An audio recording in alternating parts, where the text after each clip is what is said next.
Sahana Vavatu Sahanau Bhunaktu Sahaviryam Karavavahai Tejasvinavadhitamastu ma Vidvishavahai. Om Shanti Shanti Shanti.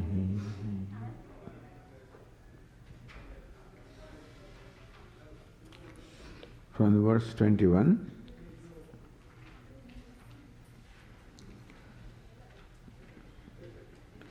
Yadyadacharati shrestha tattadevetaro janah sayat pramanam kurute lokastadanu vartate name parthasti kartavyam trishu lokeshu kinchana nanavaptamavaptavyam varta eva cha karmani yadi hyasham na varteyam jatu karmanya tandritaha mama vartmanu vartante manushyaः partha sarvashah utsideyurime lokaha न कुर्याम कर्म चेदहम् संकरस्य च कर्तास्याम् उपहन्यामि माः प्रजाः.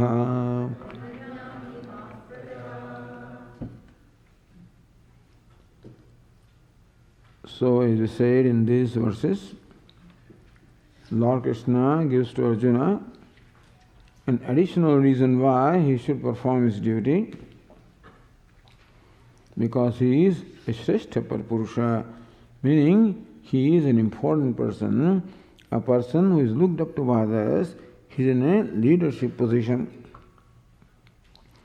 We can also say that Lord Krishna says, look at me, and I am an important person, and see what I am doing, and accordingly also you should follow the conduct. So Lord Krishna presents himself as an illustration of the Shrestha Purusha, as an important person, an eminent person, a person of leadership, a person who is looked up to by others, and as you know, follow my example. Lord Krishna said both the things, how even though it is not necessary for me to do anything, I still I am constantly active, vigilantly active. And secondly, also said that if I choose not to perform any action, then I being what I am, people automatically copy me, imitate me, follow my example, and also stop performing the duty. The point is that a human being will do something or the other, because there is always a pressure within himself or herself which compels him to do something. Which Lord Krishna said earlier, as long as there are ragadveshas, attachment and aversions within ourselves, even if we choose, we cannot remain inactive. Because that pressure of attachment and aversion will compel me to do something.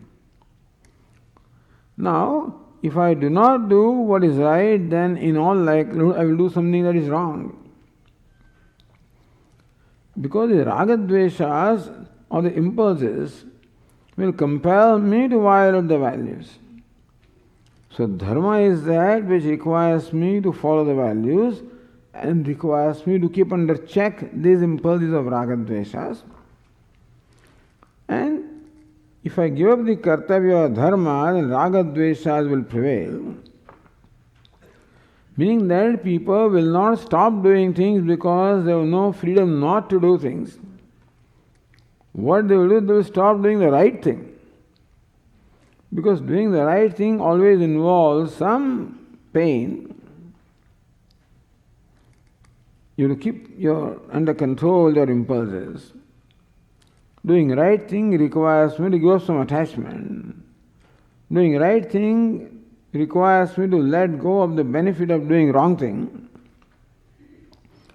So doing what is right is always, it always involves a certain amount of pain. And nobody would want to take the pain, suffer the pain unless necessary. So avoiding pain is a usual tendency. If there is no compulsion on me that I have to do the right thing, then my impulses will take over me and in all probabilities will make me do things that are wrong, improper. And that's how dharma, meaning the righteousness, will get sacrificed, and there will be disorder or anarchy in the society, and that will bring about a destruction of the society. So, Anvaya and Vyatya, both the things are stated. The advantage of doing what is right, at the same time, the disadvantage of not doing what is right. So now Lord Krishna has completed his case, rest his case, which started from the 4th verse. Na karmanam anarambhat naishkarmyam purusho shnute. You cannot gain naishkarmya by, naishkarmya means the freedom from action you will not get by inactivity. It is by right action that you get the freedom from action. Arjuna wanted the freedom from action. Lord Krishna says, you cannot get freedom from action by inactivity, you can get freedom from action by right activity. Because we don't enjoy freedom. Arjuna may exercise his freedom in not doing a given thing like fighting this battle. He may exercise his freedom right now out of a certain amount of impulse, or a wrong notion, or arrogance, or pride. He may not do a given thing. But Arjuna also does not have freedom not to do things, because as long as these raga dveshas are there, they will compel him to do something. So therefore, inaction is not the way to become free from action. Right action is the way. Why is it so? Because right action requires me to subdue my likes and dislikes. And thus, in the process of doing what is right, I will slowly be overcoming the likes and dislikes. And a time will come when I will become free from likes and dislikes. That is when I really enjoy the freedom not to do something. Then you can take sannyasa. Lord Krishna will say. Sannyasa means that is when the freedom to give up your duty. Because now there is no compulsion within you that you have to do a given thing. And then you can pursue knowledge and gain moksha, naishkarmya, real freedom from action, which is the akartrutva, the vision of the actionless self, as will be stated in the next chapter. That abidance in actionless self is a real freedom from action. And that comes by knowledge that I am actionless. And that comes by the teaching of the teacher in scriptures. And that is when I am ready for that shravan, listening. That is when I have the antahakana shuddhi, purity of mind. That is when the raga dveshas are essentially gone. And that is when I am leading a life of right action.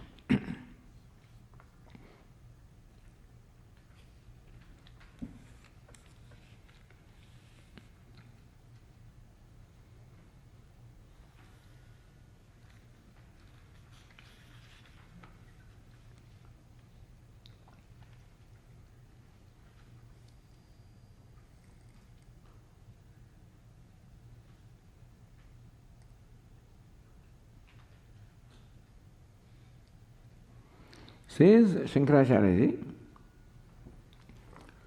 talking about a wise person, in a way, it becomes his duty to perform action for the welfare of the society. Since now he is free from the need of his own welfare, therefore he should dedicate himself to the welfare of society. Evam loka sangram chikishoho. Lord Krishna says, look at me, all my actions are meant for the well-being of the world.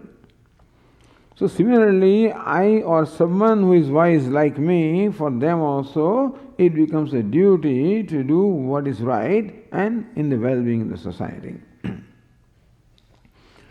But when you do that, even when a wise person or a karma yogi also, a wise person of course has nothing to accomplish. A karma yogi also is a person who has right set of values, who has a value for kartavya or the right action, and a karma yogi now wants to go and function in the midst of the society. But he has to function in the midst of people who do not share his values. Even a karma yogi is a person who has, his goal is moksha or liberation is his goal. And then alone he can lead a life which is conducive to that knowledge. And that is the life of karma yoga. Because karma yoga means the attitude of yoga. It requires me to give up my self-centeredness, my raga-dveshas. It is a painful process. That pain of growth I would be willing to undergo if I value that this leads me to my ultimate goal. So only a mumukshu, meaning that the one who is desirous of moksha can only ideally become karma yogi. Because he alone can afford to try to be selfless. The selfishness is there as yet. And that's what is meant by raga-dveshas are there. But because a karma yogi has a value of becoming free from raga-dvesha, therefore he will not submit to his raga-dveshas. He'll exercise the restraint and do what is the right thing to do. All of this is possible only when the goal is moksha. So now karma yogi is dedicated to performing action without any selfishness. He performs actions without any personal agenda. He does not expect any reward as a result of performing the action, because for a karma yogi, action itself is a reward. A karma yogi looks upon his duty itself as a reward, as an opportunity to contribute. But even if you want to contribute, you require an opportunity. And karma or the duty becomes an opportunity for you to contribute. Whatever you have, your time or talent, whatever you have, or treasure, you can contribute. That's what karma gives an opportunity to do that. So he functions now in the midst of people whose values are totally opposite. They are not mumukshus. You know, what we call a samsari is not a person having some horns or something like that. It is just that the person has different set of values because he does not have viveka. What is viveka? Is the basic discernment in life. That what I am seeking is happiness. And not only happiness, but the happiness, unconditional happiness is what I am seeking. And that is the nature of self. What I am seeking is the accomplishment of what is already accomplished. That is the process of my life. So for this person, karma does not become a means of accomplishing not what is not accomplished. For him, the karma becomes a means of accomplishing what is already accomplished. That sounds contradictory, Swamiji. Karma is always a means of accomplishing what you don't have. How can you make karma as a means of accomplishing what you have? Sounds contradictory, no? To own up what you have, for him karma becomes a means of giving up raga-dveshas. Other people have no value for giving raga-dveshas, they treasure raga-dveshas, and people function out of raga-dveshas because They think that happiness lies in the karma phala, lies in the world, in the objects and accomplishments. So that is the world has a different perception of life.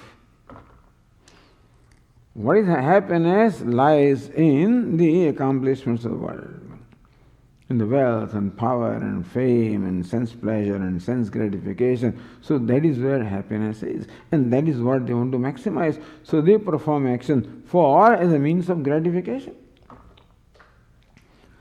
They have no value for overcoming raga dvesha, so they generally function out of raga dvesha. They are controlled by their impulses, they are controlled by the self-centeredness. So they are controlled by greed. And therefore they will do something that is only profitable to them, they will not do anything else. So this is what the world is. And world is what the world is because of the set of values that they have, because of an understanding they have about life. What we do is determined by what understanding we have about our life. What is the goal of life and what is the means of accomplishing that goal.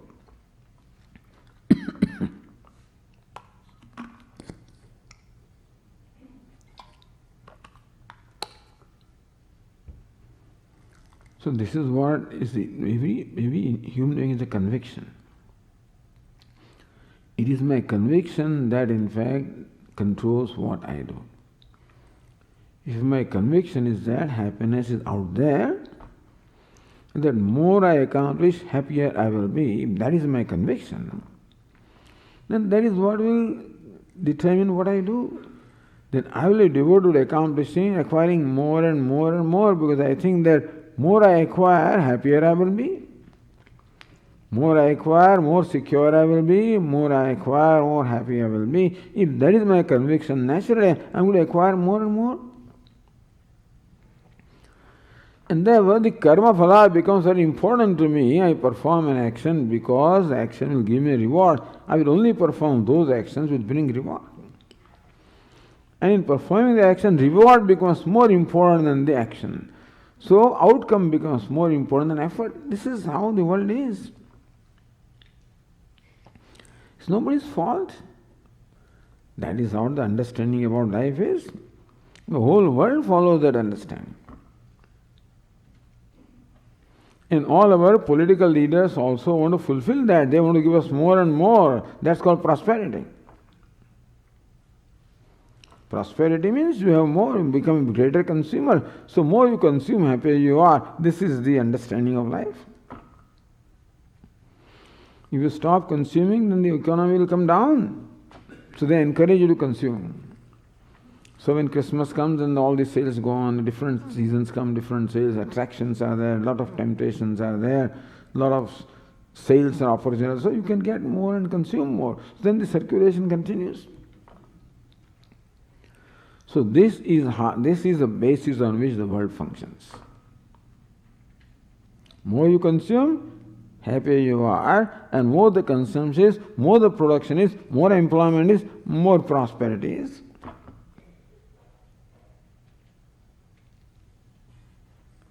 Now this goes against what Vedanta teaches, by the way. Because you cannot be happy by consuming, you can be happy only by contributing. That's what Vedanta teaches. Because when you start consuming, Mahashano Mahapapma, it is something that is, whose hunger cannot be fulfilled, and therefore consumption is an unending process. More you consume, more your mind demands.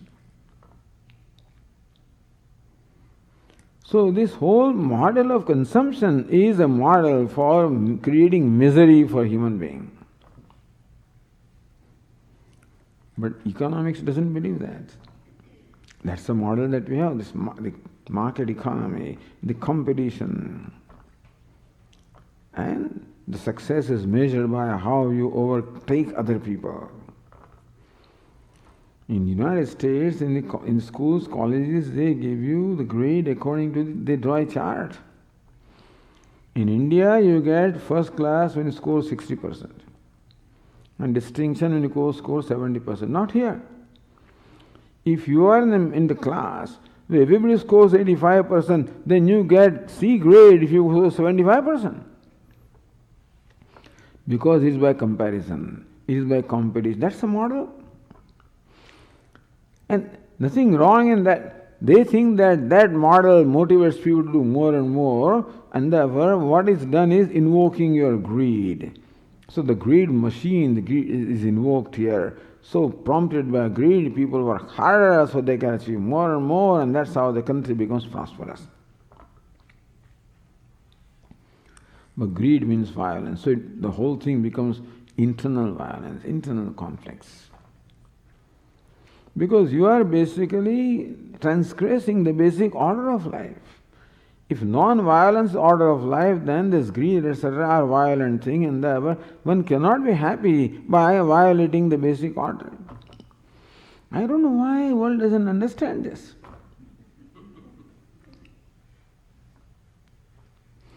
It is all right for poor countries that they have to produce more in order to bring the people out of poverty. That's understandable. But there also the emphasis is on consumption. Bigger cars, and if it consumes more and more.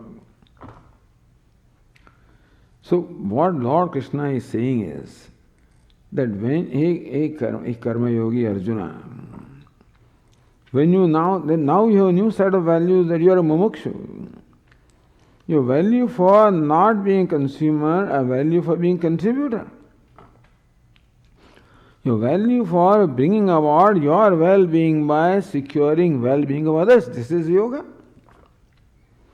That your well-being is accomplished by securing well-being of others, called Loka Sangraha. So when you go with these new values, then you will be in the midst of people whose values are totally contradictory to this. So how do you function? So, idam upadishyate. This upadesha that Lord Krishna is giving to either a wise person as to how he should conduct, or even to a karma yogi as to how that person should conduct himself or herself in the midst of people who have a totally opposite set of values. So says verse 25.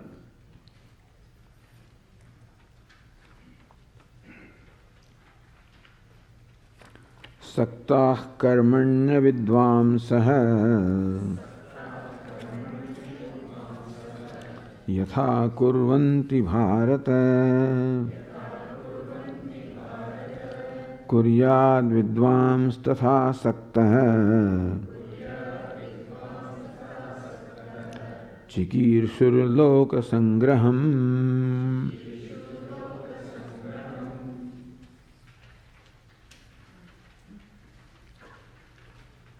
हे भारत, यथा अविद्वांसः कर्मणि सक्ताः कुर्वन्ति. Avidvamsa, ignorant people. Not only ignorant people, but then non-discriminating, non-discerning people. People who have a wrong understanding about what makes me happy. People whose conclusion is that more consumption makes me happier. And there are people who think that more material accomplishments they have, happier they will be. And therefore, they look upon their actions as a means of accomplishing greater and greater material siddhis or powers. Avidvamsa. Vidwan means a wise person, avidwan means an ignorant person. But not just ignorant. Here, ignorant means a non-discerning person who has not understood the basic principles of life. The basic principle is, as Vedanta teaches, that life should become a process of accomplishing what is already accomplished. That happiness comes by being a contributor and not by being a consumer. And therefore, every action should become a means of giving up your self-centeredness, giving up ragadvesha rather than accumulating more ragadveshas. Because that self-centeredness is like fire, and more you try to satisfy that, more stronger it becomes. Therefore, this person has importance for reward rather than effort. He does something because it brings him a personal reward. Always works with a personal agenda, a desire for a personal reward. But this is his understanding. So these are the values that this person has. That is what Lord Krishna means by avidvamsa, by non-discerning people who have not discerned the basic principles of life. Therefore, those who are functioning on a wrong understanding about life, about what makes me happy. It's very important. What makes me happy?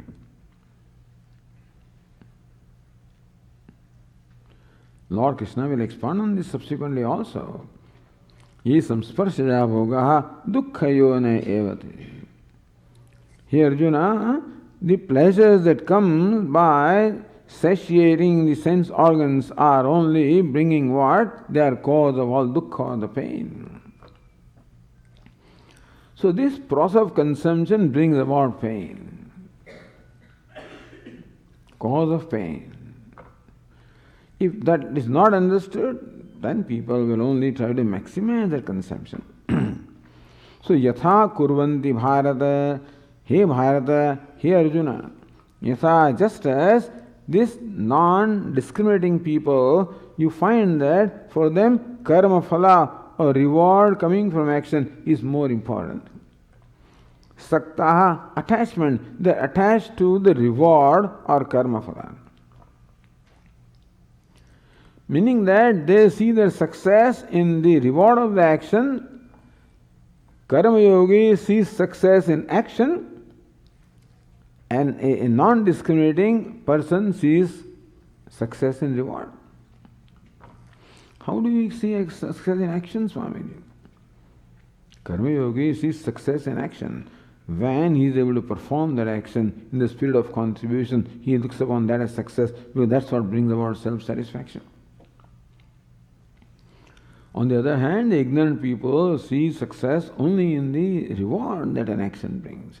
So saktaha, Lord Krishna is what is saktaha. Those are attached. Those who are attached to karma phala, attached to outcome or results of action, for whom reward alone is important. Yatha kurvanti. So what motivates that? The Lord Krishna here teaches motivation also. That usually people are motivated by maximizing the bottom line. The motivation comes from maximizing profit. Motivation comes from maximizing the reward. That's what enthuses a person, and that's what makes them work very hard. So people work very hard. People are dedicated. They are motivated. They are driven. Except that they are driven by this wrong value of maximizing the profit or maximizing the reward. This is what drives them. A karma yogi is not driven by that. Kuryad vidvam tatha asakta. A vidwan or a wise person or a karma yogi also should perform action with the same enthusiasm. The question is, Swamiji, if reward is not the motivation, then where is the motivation? You say perform the action without attachment to the reward, then where is the motivation? Why should I perform an action? Where is the enthusiasm? There is no driving force. That's why Lord Krishna said, Mate sangostva karmani, may you not have attachment for inaction, because you think that your karma yoga will not bring you the reward. It will bring. So karma yogi should perform action with the same enthusiasm as the other samsaris do. Meaning outwardly you must be like them. Kuryad vidvams tatha. A vidwan also should perform an action just as avidwans perform, except that their source of motivation is altogether different.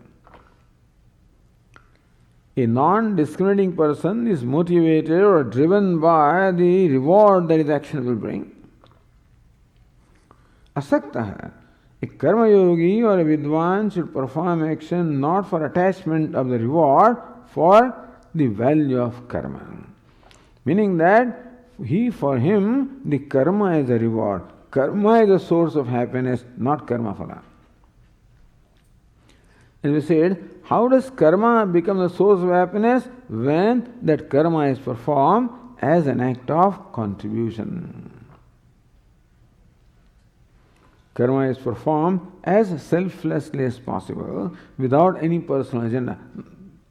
And that's what brings happiness. So the motivation of a discriminating person and a non-discriminating person, motivations are different. And this is what we need to do. This is what we teach also the students of management. That look, you need to be motivated to perform action. But your motivation for this outward success or reward is a destructive process. Because reward can only give you a very short-term satisfaction, and you find yourself even hungrier for a greater reward, and thus you will keep on chasing a reward which never really comes.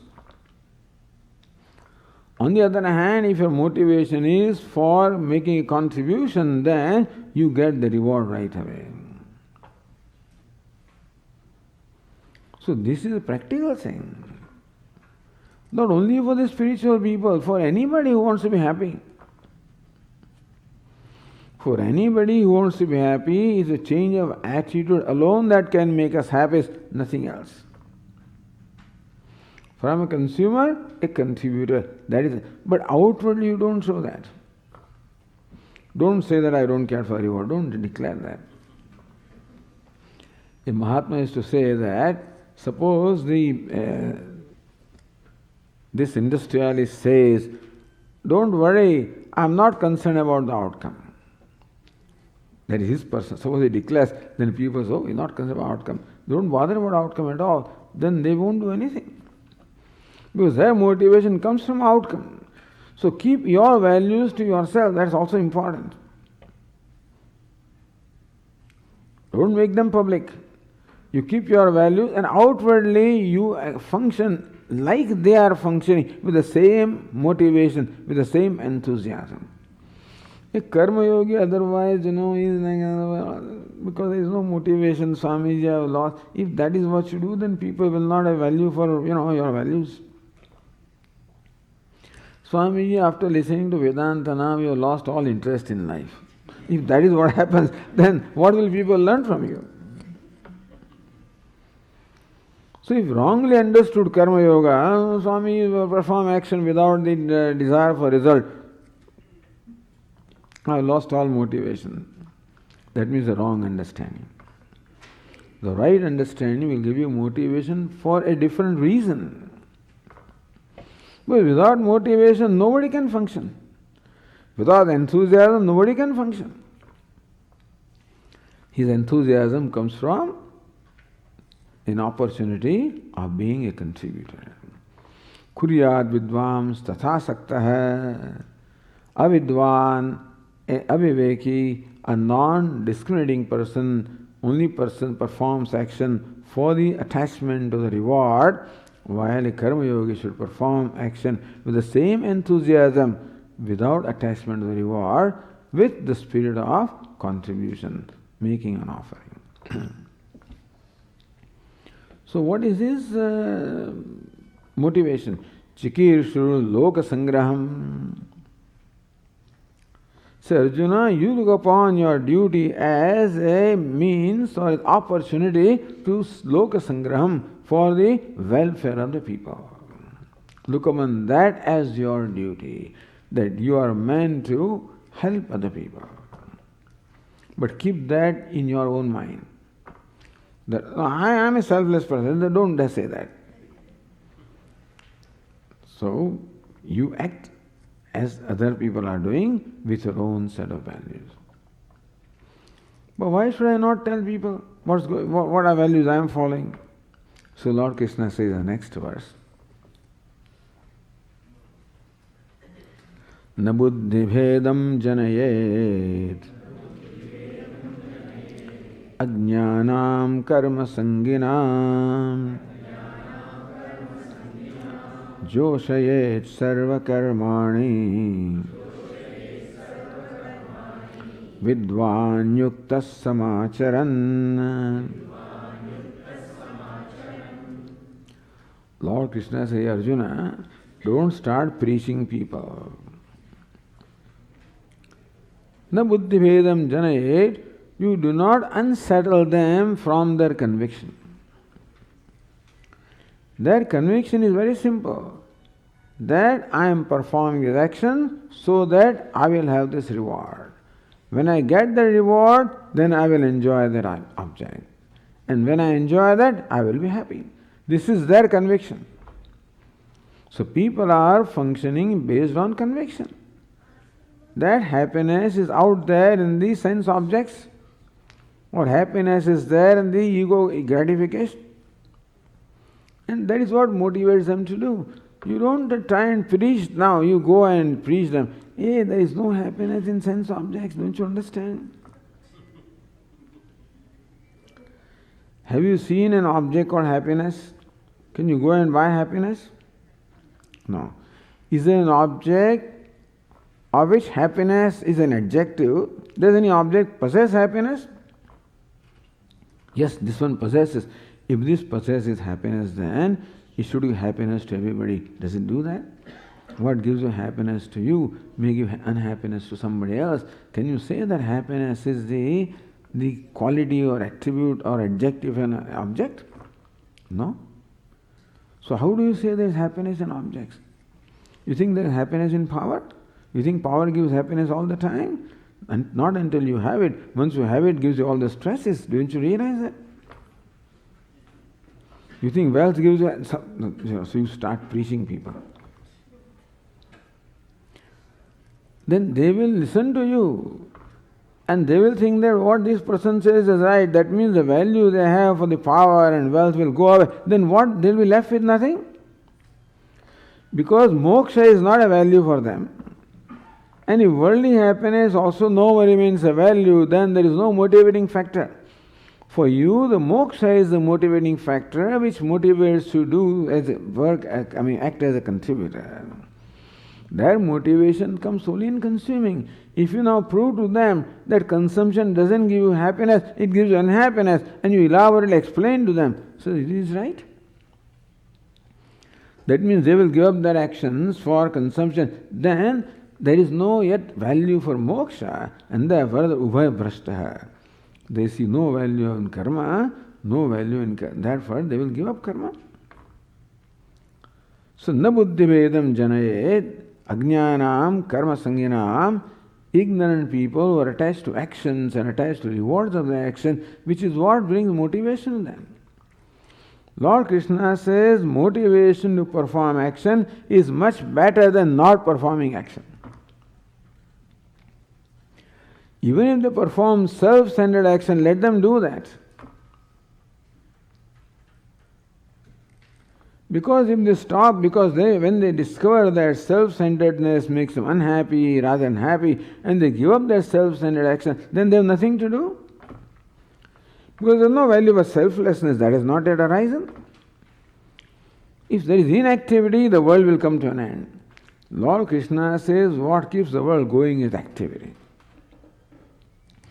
Action is what keeps everything going.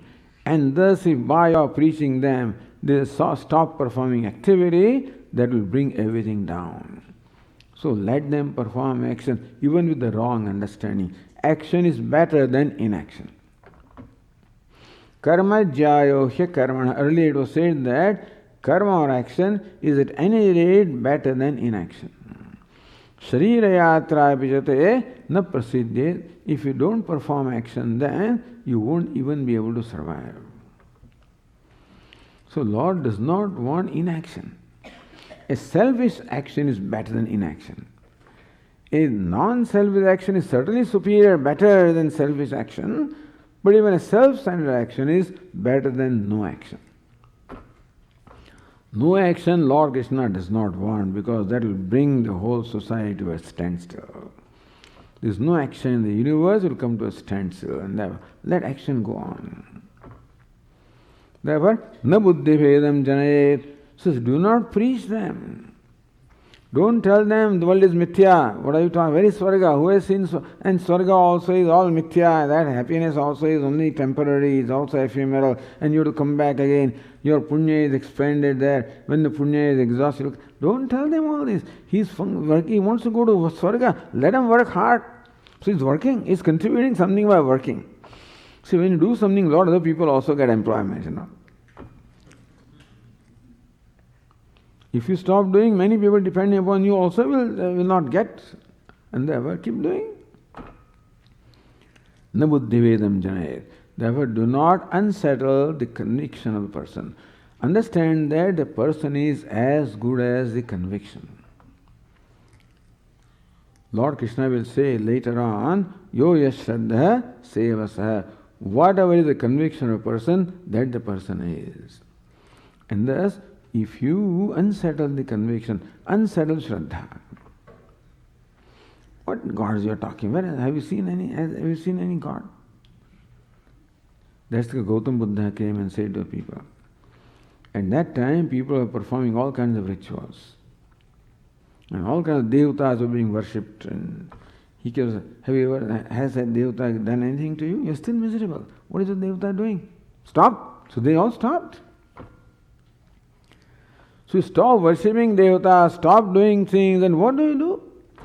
As long as he was there, he was the motivation for people, they all followed him. Once he went away, and there were no people of his caliber, and slowly, everything became degenerated.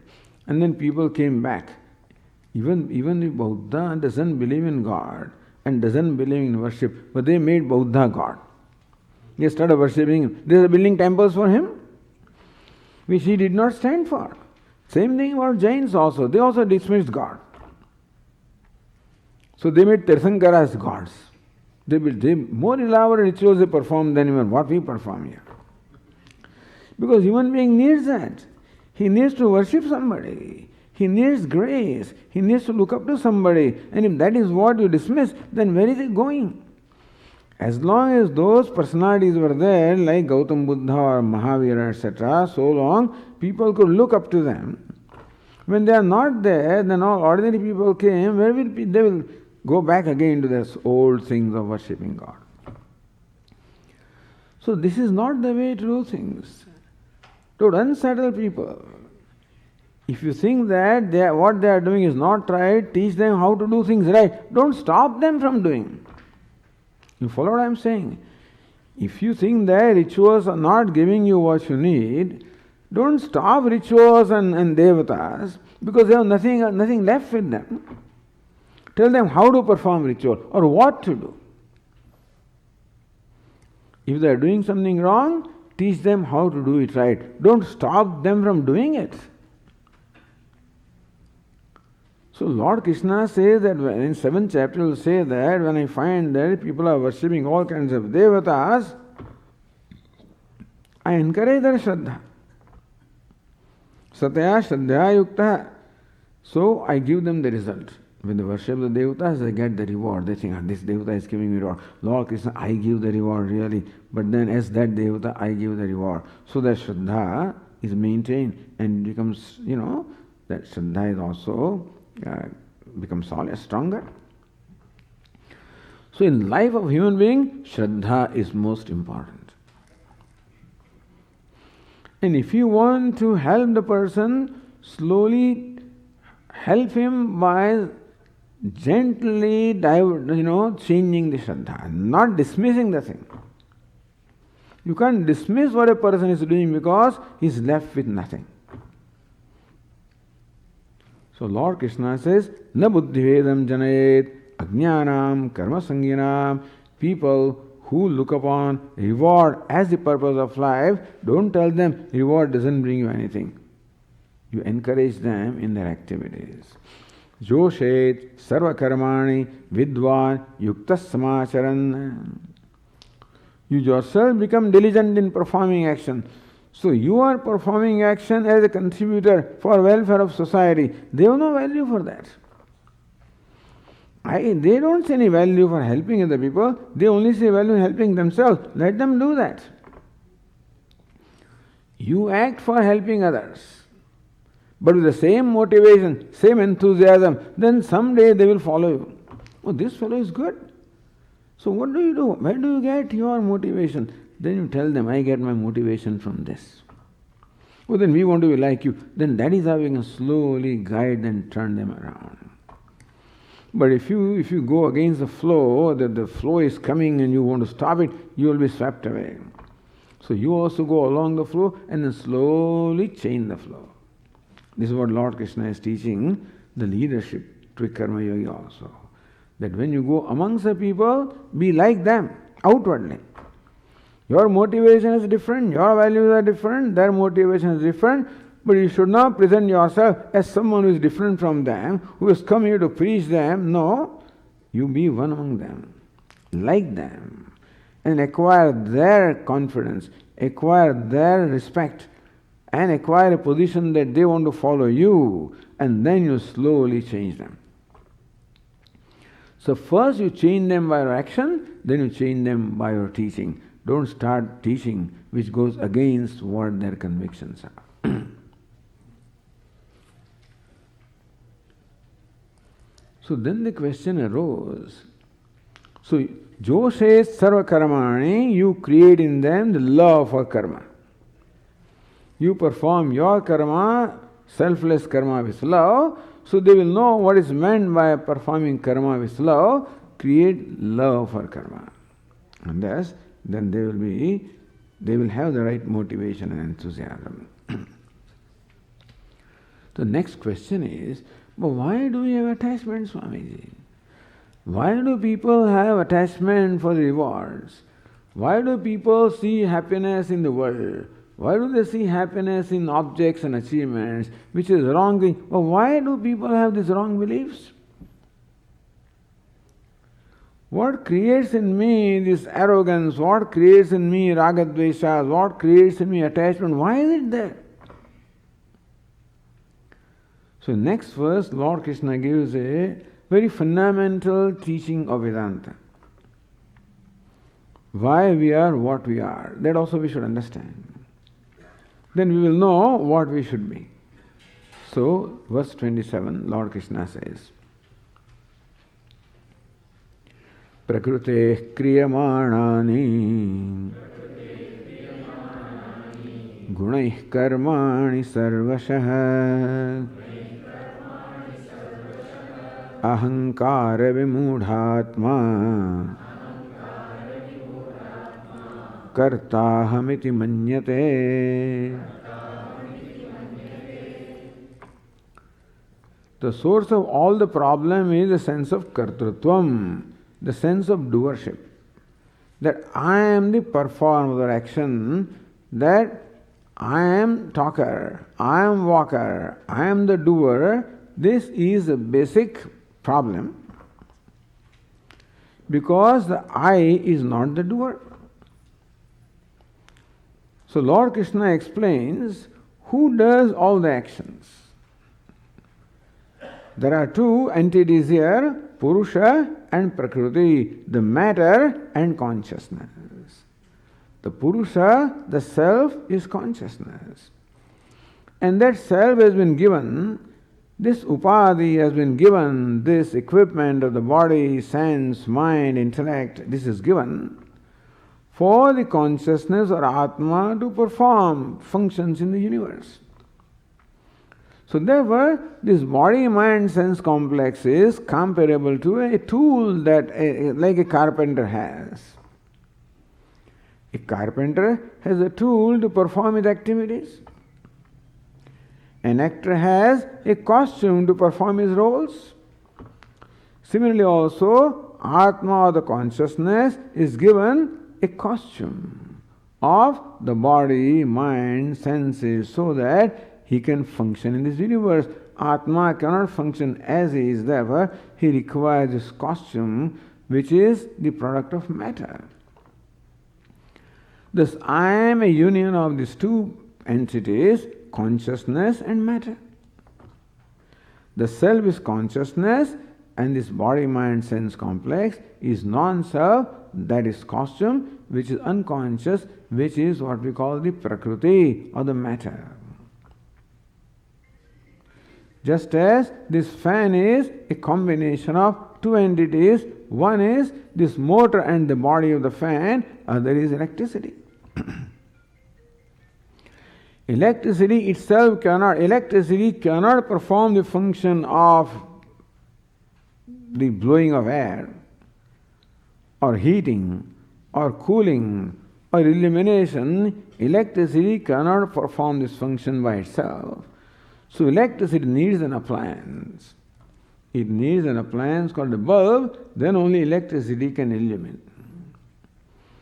Electricity requires an appliance called a fan, then only it can bring about, it can bring about the air conditioner. All the appliances.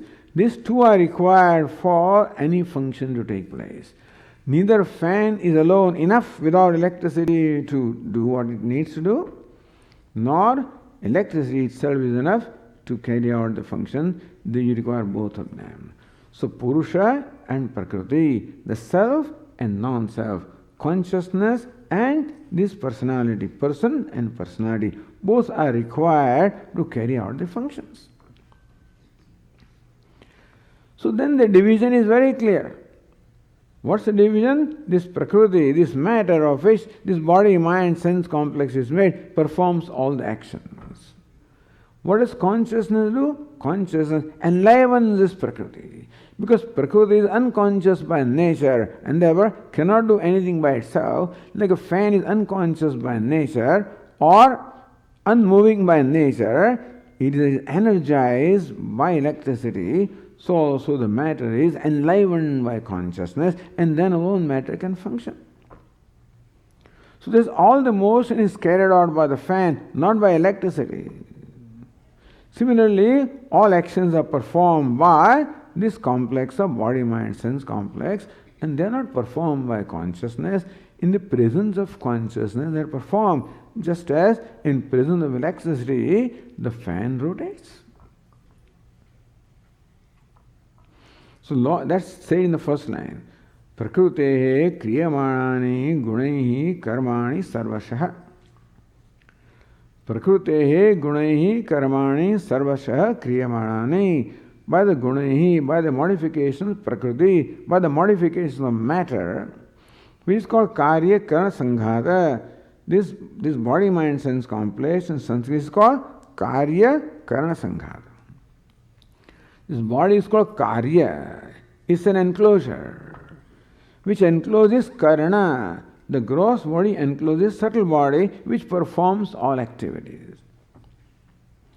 The organs of perception, organs of action, the mind, intellect, the pranas, all of this called the subtle body, and body provides a locus for them, an enclosure for them to function. So this sanghata or the complex of the gross and subtle body, which is product of matter, performs all the actions, but not by itself. Only when it is enlivened by consciousness. So electricity doesn't turn. It just is. In presence of electricity, the motor is energized and rotates.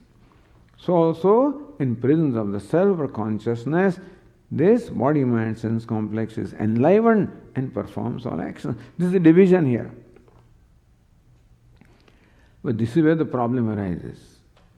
So first line says what the setup is. Prakrutehe gunaihi karmani sarvasha kriyamanani. It is by modification of Prakriti, namely the body, mind, sense complex, by which all the actions in every way are performed. What does Atma do? Atma doesn't do anything. Atma just is. Consciousness is. And that's all enough.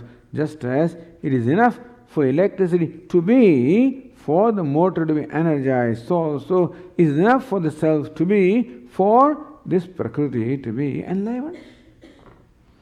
The motor will do by itself. Electricity doesn't have to turn the motor, because all turning is potentially there in that motor. Similarly also, potential of all the actions is there in this body, mind, sense complex. Therefore, consciousness doesn't need to do anything. All it needs is enliven this, and automatically this will be set into motion. You know, there was I had a music box. It's lost someplace. But this music box had all these things inside, and all the motors and drums and stuff like that. And it is a little, what do you call it, the solar chip. So when you place it before the light, then that solar chip becomes energized, electricity produced, it starts turning all those little motors, and that thing starts, the music box starts. Fortunately, not even I could demonstrate that here also, when this light was enough. When I held that music box like this light was enough to energize that little solar chip. And there will be magic. The music box will start, the music. Who is playing music? When that music box is playing music, who is doing it? Light is doing it. I don't do anything. I just am.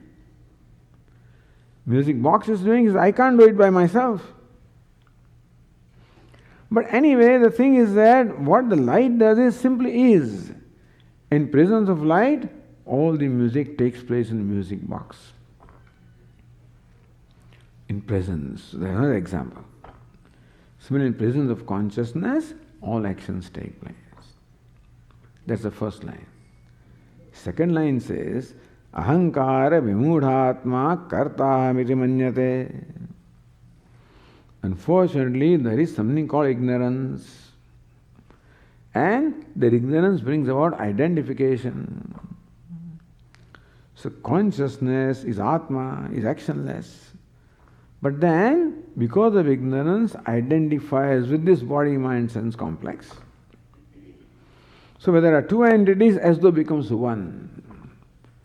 Whereas all actions are performed at the level of body-mind-sense complex, the self believes that I am performing action. Like the light thinking that I am running this music box. Like electricity thinking that I am turning this motor. Then electricity is in trouble. Because then it feels all the strain of turning. And somebody says, then speed is increased, that poor fellow is in more strain. If electricity is thinking that I am running, then all the strain of running is on electricity.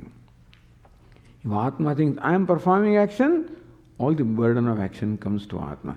Kartahamiti manyate, Atma, the self, who is actionless, unfortunately, because of identifying with the body-mind-sense complex, what they do, he thinks I am doing. It's called superimposition, superimposing one thing upon the other. Therefore, this notion of kartrutva, the notion of doership arises. There is no doership anywhere. Nobody does anything. What do you mean by nobody does anything? Tell me who does what? Why earth is rotating around the sun is rotating around, the whole universe is rotating. Who is doing things? Everybody is made to do. There is no doer in the whole universe, I'm telling you. Nobody is doing anything. Things just get done. That's what Vedanta teaches. Behind all the action, what's the source of all action is? Actionless is the source of all the action. The silence is the source of all the sound.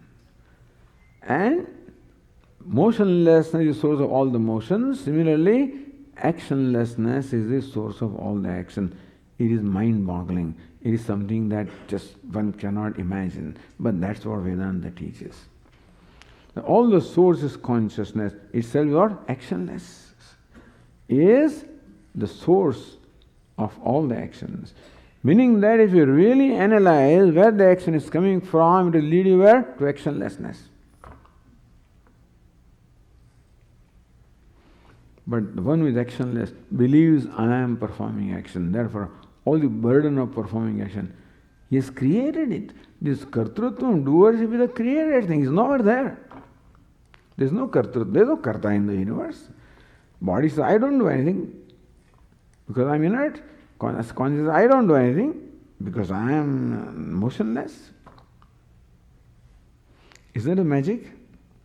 The music box is magic. So the whole thing is magic. Things get done. Nobody does it. But Atma thinks that I am doing it, and therefore all the burden of doing comes to him. That's why all hurt and guilt, everything comes, all samsara begins from there, from the notion of doership. Where there is no doership, there is a notion of doership, and from there all samsara comes. Kartaham iti manyate. That's how Lord, then whole thing comes.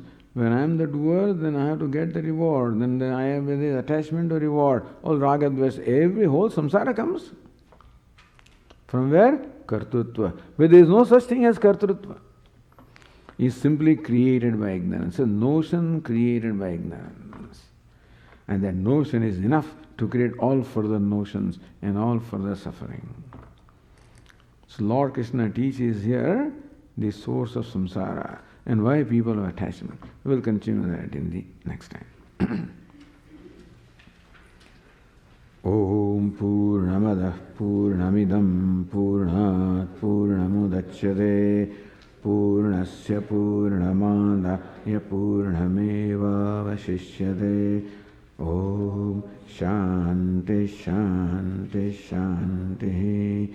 Hari Om Shri Gurubhyo Namaha. Hari Om. This afternoon we will not have satsang, unfortunately, because I have to go to New Jersey for the talks, so there will not be time for satsang this afternoon. We will have it. I think last time I said we will have it next time, but this time I say we will again next time. Oh. Our Shuddhatmaji has some announcement to make.